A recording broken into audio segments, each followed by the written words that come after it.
in the Constitution.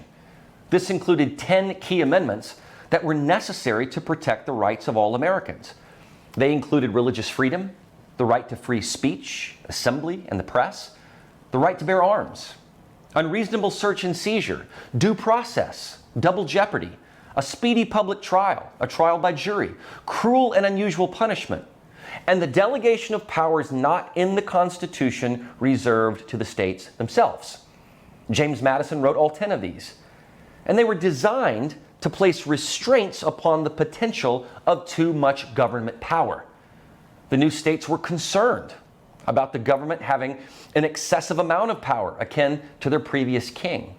So they wanted states' rights, and especially individual rights, to be protected.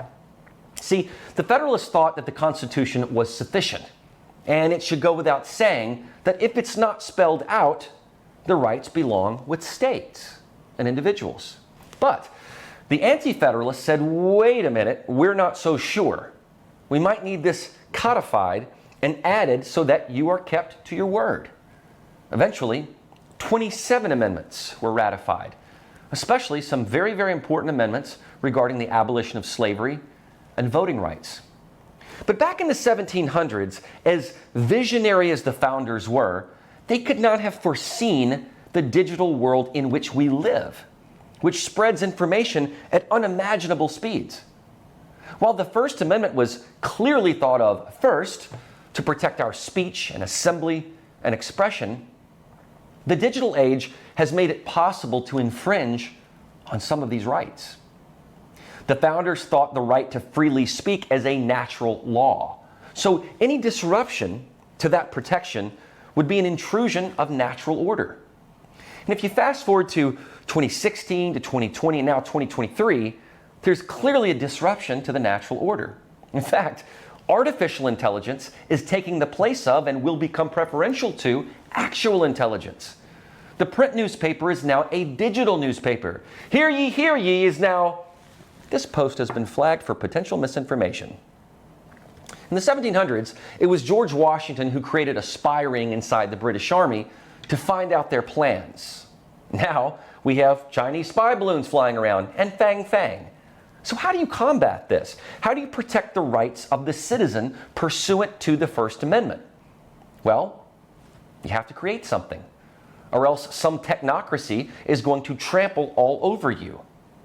And what the founders certainly never intended, but might not have foreseen, was a way for the government to work in tandem with major private corporations to censor a citizen's right to speak, and even a right to practice his or her religion.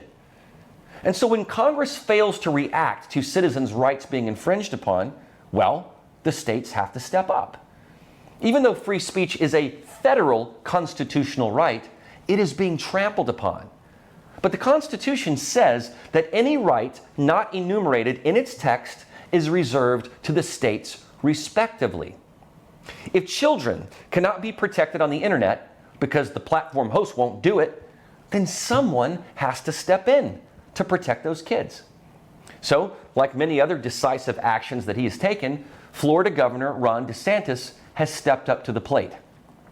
On February 15th from Palm Beach, Florida, he stepped up to the podium to introduce a digital Bill of Rights.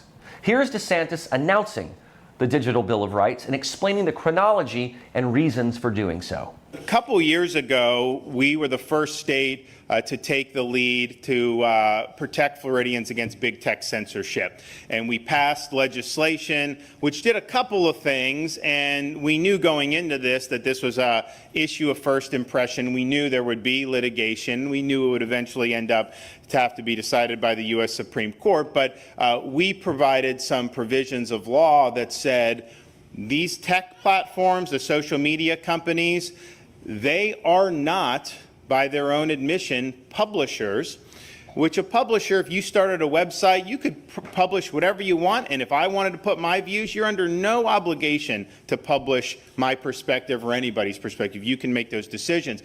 But they are not publishers, because if they were publishers, they wouldn't get Section 230 liability from lawsuits. And so they hide under the Section 230 from lawsuits saying they're not publishers, saying they're open forums, and yet, as we know, we knew in 2021 this was the case, but now with what's come out, we know without a shadow of a doubt, they are not functioning truly as open platforms. They do have terms and conditions, they have certain rules, but those rules are applied with a thumb on the scale against the people they disagree with politically. So you've seen people who have conservative views marginalized entirely, banned, deplatformed, shadow banned, all these different things have happened. And so what we try to do is just say, look, in the state of Florida, we have consumer protection, unfair trade practice laws.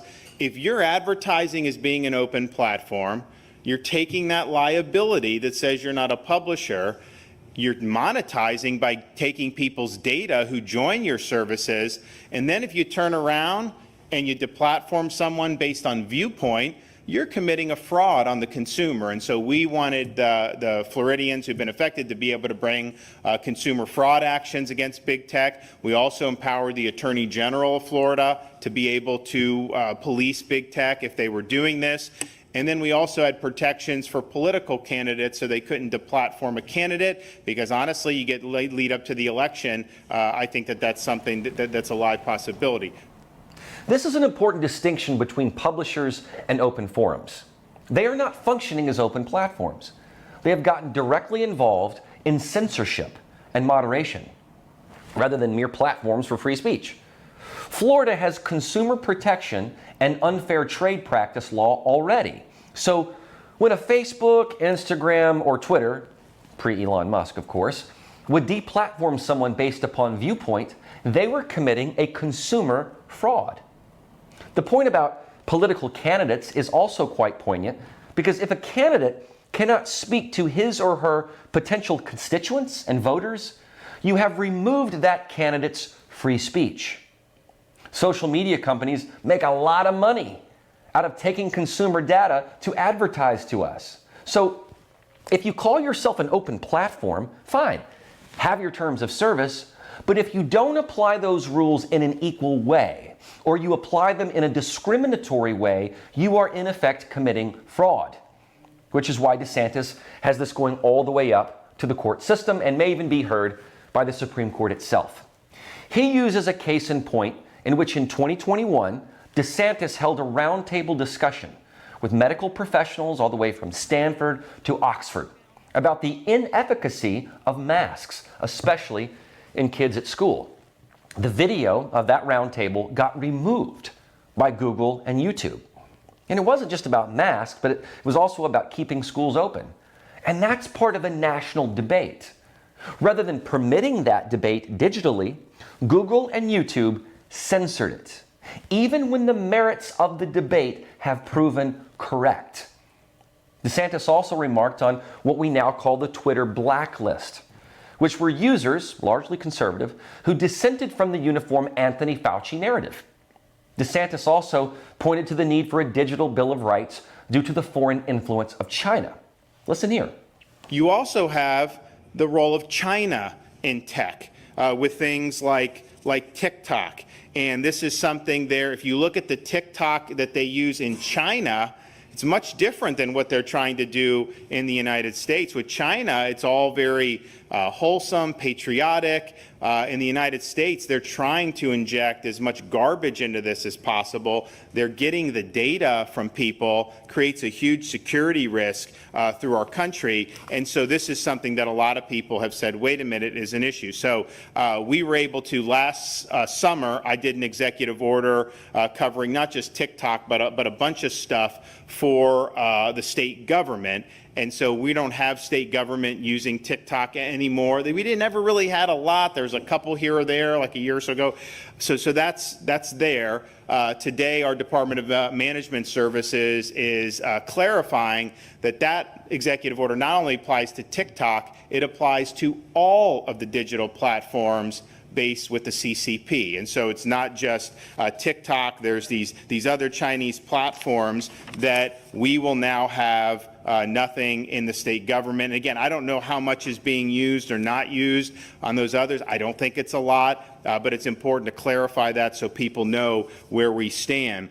But I think this is a huge issue, and it's one thing to say you're not going to have the state government do it, but we're such a small footprint. I mean, this is only like a little, like throwing a pebble in a lake, so you got to do more. So we are going to be doing more with our proposals here today. DeSantis is one of the few governors who recognizes the perils of dealing with invasive Chinese technology and what that means for privacy and data. In addition, he brought up the fact that when you buy a new cell phone, even with minimal or no use, you don't open an app or anything, it will start tracking your every move and learn your habits. If you mention red roses on a phone call, soon you will start seeing ads about red roses. I think we've all seen that happen. And let's face it, it's weird. I mean, it means that apps are listening to what we are saying, and we didn't sign up for that intrusion. Another area that DeSantis sees as a problem is the way that search engines, especially Google, manipulate results. Companies can pay to have their ads go up higher in the search results. But more nefariously, a result could be skewed with bias to influence a perspective. It may point you to a media source that could also be biased and uncredible. I think of the Jussie Smollett story as a great example of that. So what is this Digital Bill of Rights? Let's hear again from the governor. And so, what is the Digital Bill of Rights? Well, we want to protect your right as a Floridian to have private in-person conversations without big tech surveilling you. If you want to consent to let them have this information so they can fashion advertising based off of it, it's your right to consent to do so, but it should only be if you consent and they don't have a right to have that information as a matter of first principle. We also are going to protect the right to participate in online platforms without unfair censorship. We want free speech. We want more speech, not less speech. We want to protect the right to know how these internet search engines are manipulating search results. Transparency in terms of what we're doing so that you can evaluate whether that's a search engine that you want to use or maybe you want to take your business elsewhere. We want to protect your right to control all your personal data on the largest and most common platforms. They take that personal data and they make a fortune off your personal data. So you're talking about Google, Facebook, just a handful of these companies. They should really get express authorization from you before they're able to monetize that or use it in any way. And then finally, Digital Bill of Rights aims to protect children from various online harms. And as we see, that's a huge issue of what we're seeing. Here is a one sheet that outlines the basic bullet points of the proposed legislation. So this proposal would enshrine the following: the right to have private, in-person conversations without big tech surveillance, the right to participate in online platforms without unfair censorship, the right to know how internet search engines manipulate search results, the right to control personal data, and the right to protect children from online harms. So let's break each of these rights down. Freedom from surveillance. The proposal won't allow private surveillance of conversations on cell phones. Now, the government can't do that in theory, but the actual phone companies could potentially be doing it.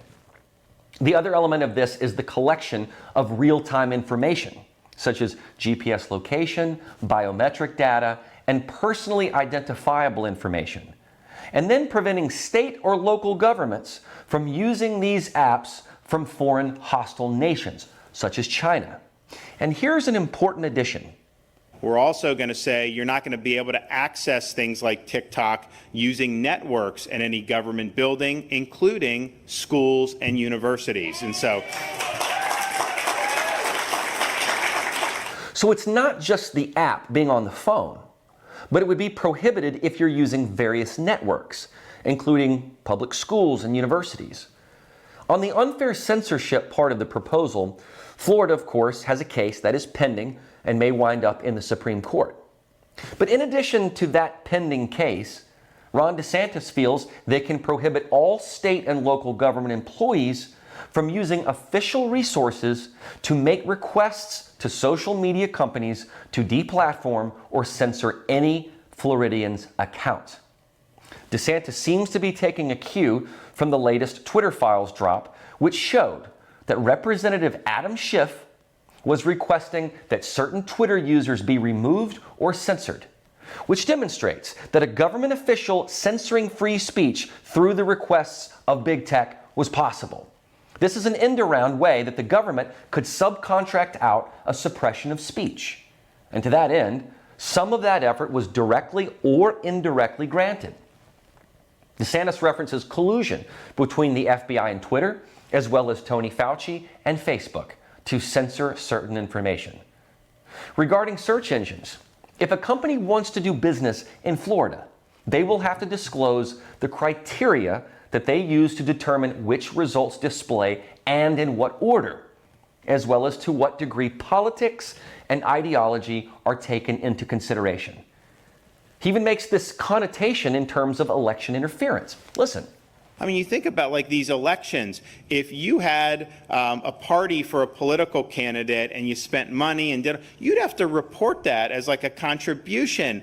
And yet Google can rig the search engines for their candidates, and somehow that's fine and that's not considered interfering in the election. That is interesting. And with all the investigations on Trump-Russia collusion, no one was thinking to look at big tech, who might be pushing certain candidates through search results and making others virtually invisible. On data privacy, he refers to the sale of users' personal information, which can, of course, be monetized. To these companies, you are not a person. You are only a dollar sign. To protect minors, he wants to prevent businesses from knowingly selling or sharing a minor's personal information without consent of a parent or a guardian, and also allow the parent or guardian to correct any personal information. This is consistent with Florida's recently passed Parental Rights and Education Bill, which places power back in the hands of parents when it comes to awareness of certain forms of education. Florida Attorney General Ashley Moody stated that a reason that the DeSantis administration is stepping up to lead is because Congress is too busy dancing and not doing. We certainly know that that was the case for the past 2 years. And now we will have to wait and see what happens with a GOP-led House. Moody also brought up the point that courts are totally tied up with cases on censorship, consumer data, and geo-tracking. And this is a long, cumbersome process, but it will continue until legislators make better laws that will stop it from going to court in the first place. That could stop a lot of this big tech overreach dead in its tracks. But that, of course, requires action, not laziness. DeSantis had the Babylon Bee CEO Seth Dillon to speak at this press conference as well. I've interviewed Seth before, and he's doing a very great and unique thing over at the Babylon Bee, which is a satire site similar to The Onion. The Babylon Bee has been censored and put in Twitter jail for intentionally comedic, satirical content. Listen to what he said. In 2018, we published a headline that read, "CNN purchases industrial-sized washing machine to spin news before publication." Snopes rated that story false. Shortly thereafter, we got a message from Facebook saying that if we continued publishing misinformation, our page would be demonetized and removed from the platform. As Facebook began throttling our reach and threatening to deplatform us, we started seeing issues on other platforms too. Our jokes were getting flagged for hate speech and incitement to violence. Our email service cut us off for spreading harmful misinformation. We found ourselves taking breaks from writing jokes to go on TV and defend our right to tell them in the first place. That's a weird place to be in as humorists in a free society. I think it's tempting to view the opposition to the Bee as an attack on comedy, but I don't think that's entirely accurate. The attack is really aimed at truth and our right to speak it. The further we zoom out, the more it looks like comedy may just be collateral damage in that larger conflict. A recent policy change at Facebook, I think, illustrates the point. Not long ago, Facebook announced they'd continue to allow satire as long as it never targets marginalized groups who lack power and privilege. True satire, they said, does not punch down. Satire that punches down, that is, satire that takes aim at protected targets Facebook doesn't want you joking about, will now be subject to censorship. In fact, they've made it clear they'll consider jokes that punch down to be hatred disguised as satire. Other platforms have apparently followed suit. We learned this the hard way with a joke we made about Rachel Levine, a transgender health admiral in the Biden administration. USA Today had named Rachel Levine Woman of the Year, an insult to real women everywhere. So we fired back in defense of women insanity with a satirical headline. The Babylon Bee's Man of the Year is Rachel Levine. Twitter was not amused. They locked our account for hateful conduct. Delete the joke, they said, and you can have your account back. We refused. As a result, we spent the next 8 months in Twitter jail. This is one of the ways the system is rigged to protect the popular narrative. Big tech is defending a fantasy world where 2 and 2 make 5 by censoring anyone who so much as jokes about what reality is actually like. But it's even worse than that. Twitter executives went well beyond censorship when instead of taking down our joke, they required us to delete it and admit that we engaged in hateful conduct. That's not censorship, it's subjugation. I've long held that when you censor yourself, you're doing the tyrant's work for him. We never even considered it. I want to comment on an important part of what he said, because deplatforming and censorship are one thing. But when platforms also demonetize, you are now hitting at someone's ability to make a livelihood and earn income. This has been especially true for a lot of Epoch Times and NTD content on social media, especially on YouTube. By deplatforming or shadow banning it, you also demonetize it. So any reach that I might have with my show, let's say if I got 200,000 followers and then 500,000 and then 1 million, that drastically changes the amount of advertising revenue that a creator can make from such a big reach. So what YouTube does, or other social media companies as well, is they throttle you so that you can't make that big of a splash. In doing so, they reduce your visibility. I'll give you a quick example. For some strange reason, my recent show on Don Lemon's unprofessionalism took off at a rapid rate, hitting 40,000 views in under a day. After that day, it abruptly capped at 40,000. Isn't that strange? In 24 hours, it's like a faucet just got cut off. Don Lemon, as you know, is still in the news, yet again, for making a sexist comment about Nikki Haley. He is widely searched. Somehow, my video got kicked down in the search results and visibility. That's why the growth stopped. Because if it had increased and the video got millions of views, that means more subscribers, more ads, and more revenue. They punish you not just with their arbitrary ability to suppress you, but in your ability to monetize your success, simply because they don't like what you are saying, even if it's factually accurate. This is why even search engine results play into all this, because they can prioritize a particular position, a party, or ideology. And in today's terms, that usually favors liberal or leftist positions. I don't recall seeing any Democrats or leftist users getting suppressed or banned on Twitter in the aftermath of all these Twitter files dumps. That means that a digital Bill of Rights becomes necessary. Now, Congress should be the ones penning this, and maybe they will. This new Congress is still pretty new, but DeSantis is not waiting. Just like he didn't wait around when Disney started pushing an agenda, and when Florida schools pushed woke, hypersexualized, and progressive agendas. This is all part of the culture war. But when I said earlier that the founders wanted to protect speech, but might not have been able to imagine a digital world that we live in now, they were fearful of the government abridging speech. But in today's world, it's not just the government and its agencies. It is monstrous big tech companies that control information and communication. They can suppress speech, information, and even sensible debate.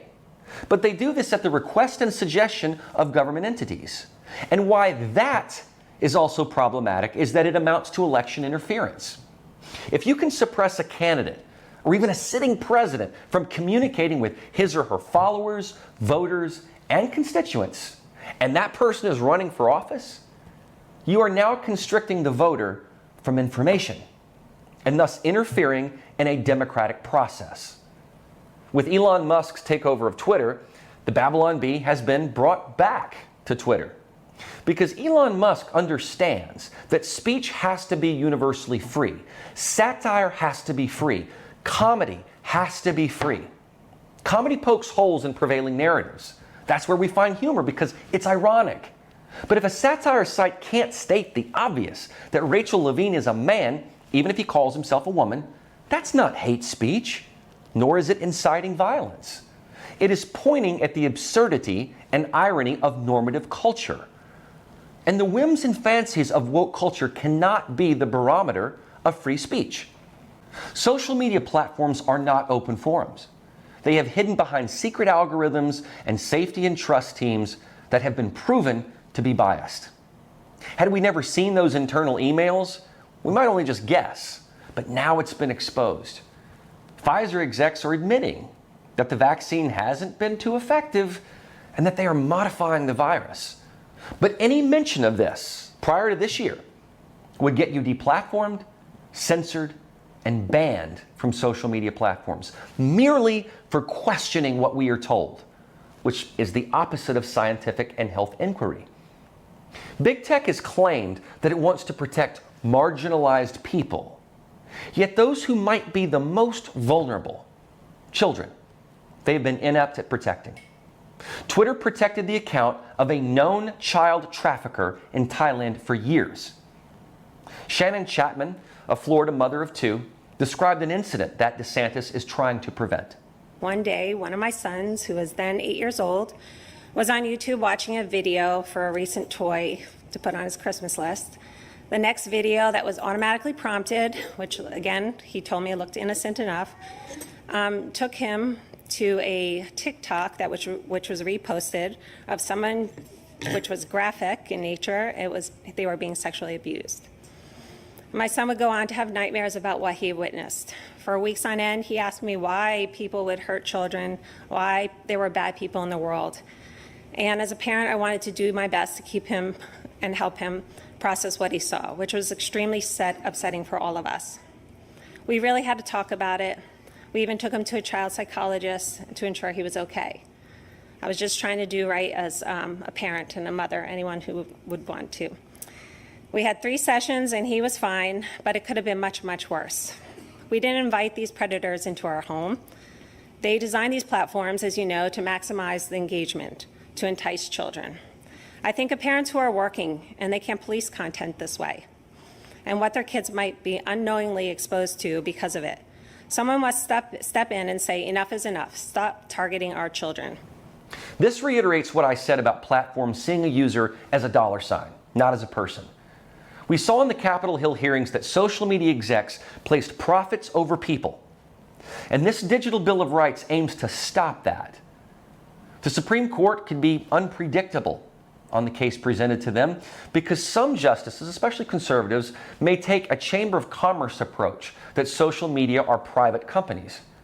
But Florida's argument is that it's consumer fraud to offer a service for profit and then censor with bias and discrimination. Regardless of how that case turns out, the Digital Bill of Rights says that social media companies do not have a First Amendment right to surveil you and to mine your data.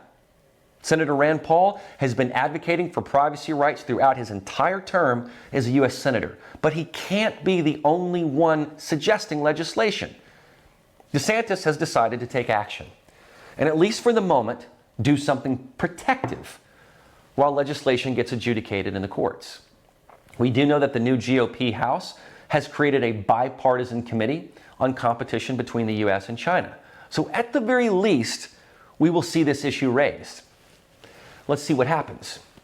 With Trump running in 2024 and DeSantis undeclared, you have to think that this digital Bill of Rights is something that a GOP nominee will incorporate into a national plan.